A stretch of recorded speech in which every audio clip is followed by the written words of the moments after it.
Okay, so we're here starting again, and we're picking up our discussion of policing, police issues that pop up in departments, and so we'll continue with that now. So if we think about like early days of police departments, and we think about crime, right? So we'll do this, right? Where we have this issue of police and crime. So we know like a couple things, right? So we know that police are judged by their ability to combat crime, right? Over anything else, we expect police to combat crime. That's what they're charged with, and maybe historically they had that situation before where maybe they were doing more social work, maybe they were taking care of more homeless people or something. Whatever that may be, this is ultimately how we view and judge police, right? We also know that there are instances then when we think about police crime, right, and what ends up happening with that, we know that crime, it tends to be concentrated. And what do I mean by that is that when it's concentrated, it tends to be located in a few spots within cities, right? So in a lot of cases, these happen to be in lower income, areas that also happen to be policed a lot by ethnic minorities. So people who are African American, Black, Caribbean American, Hispanic or Latinx, East Asian, depending on the community where they're from, and so on, right? So we know police are, usually going to be deployed where there's more crime, right? Or more reports of crime, right?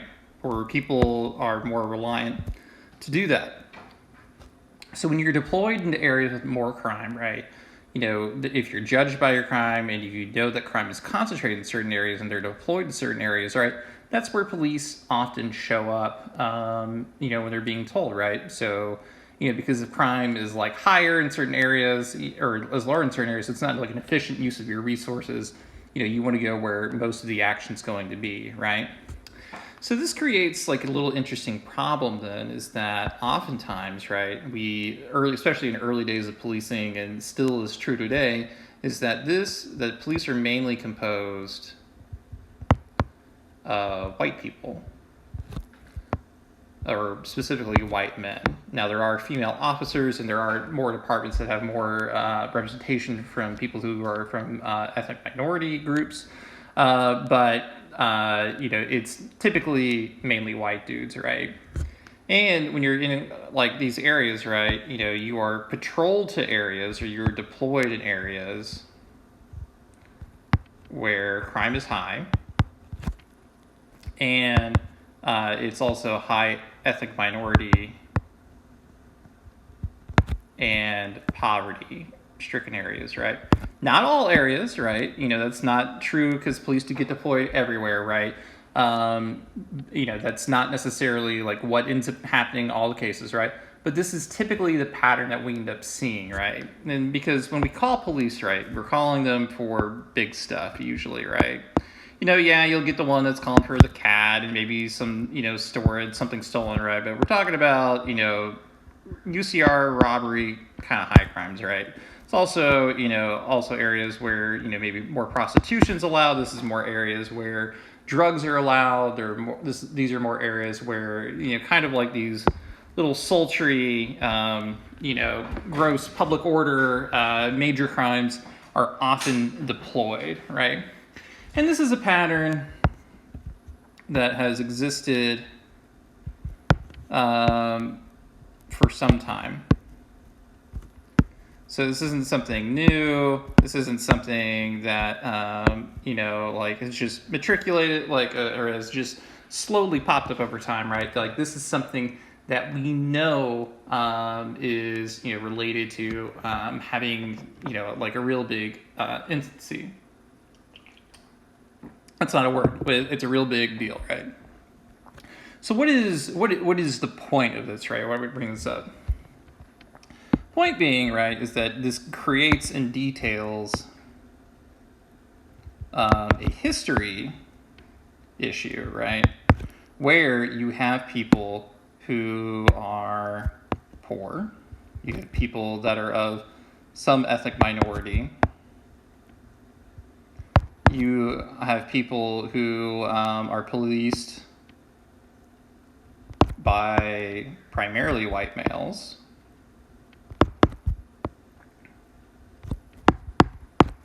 And you have these issues where they're using force. They can seize you.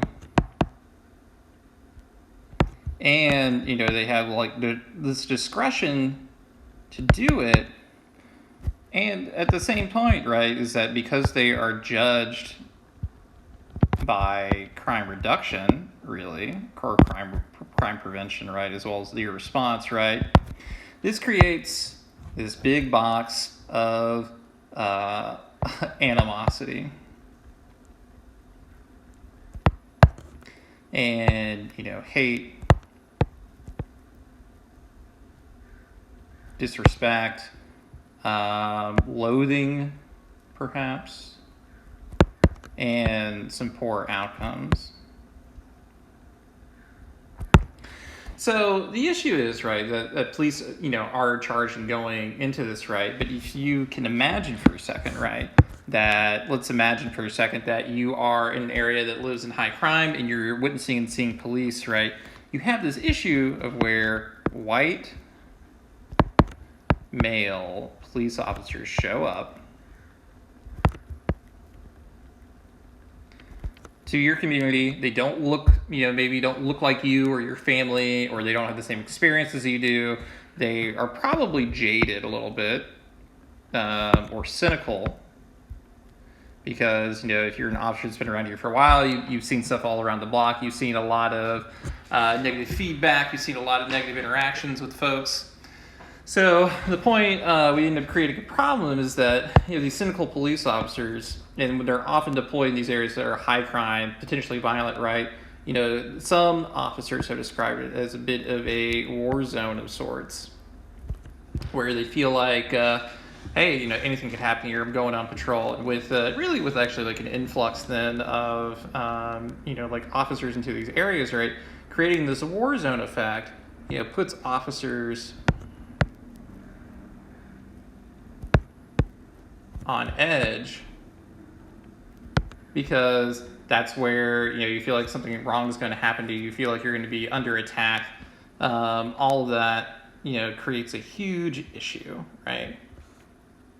So what is the main point of this, right?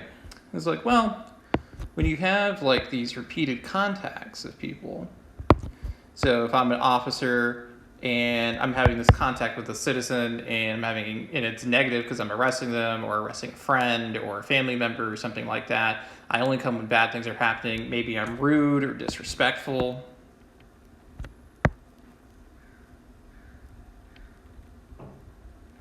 And also importantly, like this repeated pattern and repeated context, right, is over generations, right? So, because it takes a lot for an area to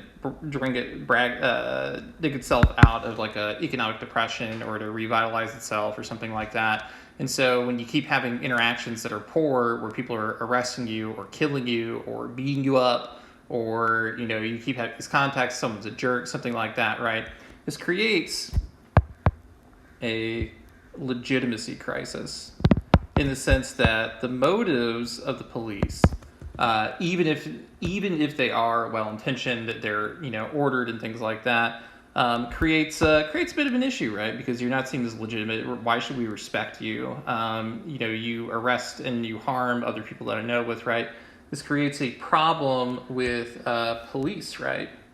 So this has issues with community makeup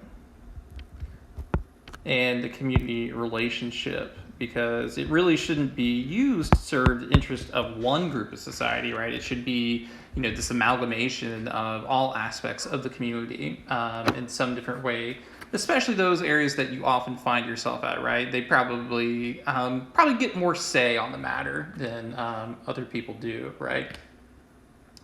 So the point being is that this often drives like a lot of new issues with respect to how we, communicate, how we recruit, how we get better officers, right? So, like a part of this then is that, some of the ways that officers try to mitigate this is that, they try to recruit, ethnic minorities to join a police force. And this is usually for a number of reasons, right? So one is going to be, they look like, their community, right? So it's not just 100% white people, but it's like you have an interaction, you have a face, you have a common understanding, a cultural aspect that can be shared, right? You can hopefully maybe like break some stigma or something like that, where you hope you have, this relationship that you can, ally yourself with other people or prevent it or something like that, right? But the issue, so you want to break down the stigma in recruit, but not all are successful in wanting to make this happen. One, there has to be like this 1-2, and that shows up in terms of, like in terms of tests that are taken when they do a background check, when they excuse certain crimes, or they don't excuse others, right? Point being is that not all these people are successful in doing it because either they don't make it a priority or the recruitment efforts are bad. And some of it may be because, people don't want to work for the police department.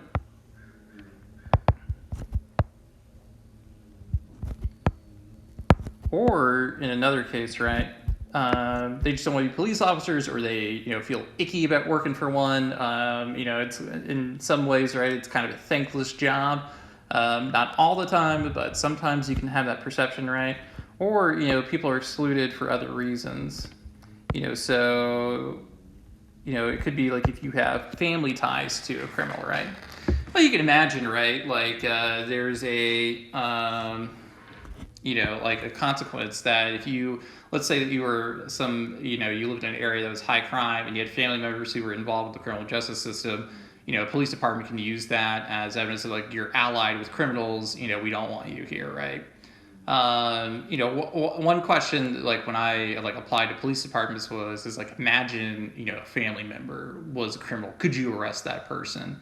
Which is like the weirdest hypothetical in that situation, but at the same time, it's like, does that really matter in terms of doing my job? But that question can be used as pretext to fire someone, right? And used in such a way that if you aren't willing to do that, I mean, like, surely you would be with other people, right? But, point being is that it's kind of a weird question. And, these are different ways to exclude them, especially you're from an area that's been over-policed, you are maybe more likely to have a record that could be used to flag you for certain, problems, right?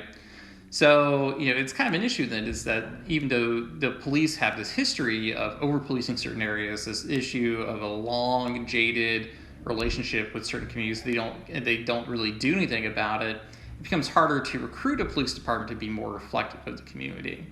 At the same time, right, you also are encouraged to, get the right people to do policing in the right way. So maybe, who knows exactly what's going to happen with that. So, is that going to be something like where you can be like serving the community, or if you're going to be, attacking people, who knows, right? But point being is that it's not always going to be this high, like action-based stuff. But if that's all you recruit, you're going to get people who are more driven to that. And that also, tells certain people that you shouldn't join a police department. So with that, then we'll kind of